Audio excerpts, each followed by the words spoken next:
एक गरीब छात्र जिसने मेहनत से पूरा किया पिता का सपना। सोनू कुमार शर्मा की कहानी बताती है कि समय बदलते देर नहीं लगती, बुरे दौर का हिम्मत और मेहनत से मुकाबला करें तो मुसीबतें खुद ही दूर चली जाती हैं। सोनू के पिता गंगा प्रसाद आईटीआई में छोटे पद पर काम करते थे।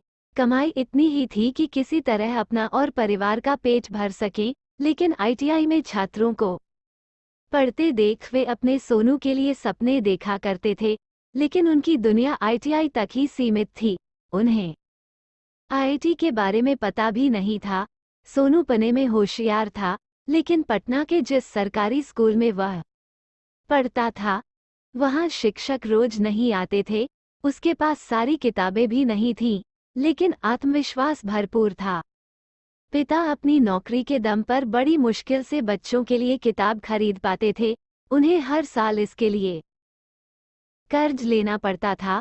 ऊपर से भाइयों के साथ पारिवारिक कलह भी अशांति का एक बड़ा कारण था। लेकिन सोनू को आईटीआई में पढ़ाने की उनकी हसरत कभी कमजोर नहीं पड़ी।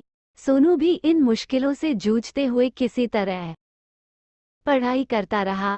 8वीं-9वीं कक्षा में था तब भी वह रात को देर तक जगकर पढ़ाई करता रहता। उसकी यह धुन देखकर पिता मन ही मन खुश होते, लेकिन दिल में कचोट होती थी कि वे बेटे की पढ़ाई की सारी जरूरतें पूरी नहीं कर पा रहा। वो जब 10वीं कक्षा में आया तो उसने पहली बार आईआईटी का नाम सुना।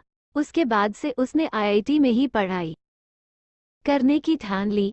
किसी तरह 10वीं पास करने के बाद उसने पिता को आईआईटी के बारे में बताया तो उन्होंने पहली बार में ही मना कर दिया। उनके मन में तो आईटीआई बैठा था। फिर आईआईटी की तैयारी और पढ़ाई में होने वाले खर्च की भी उन्हें चिंता थी, लेकिन बेटे की जिद के आगे उन्हें घुटने टेकने पड़े। खर्च की व्यवस्था के लिए उन्होंने घर के कई सामान बेच दिए।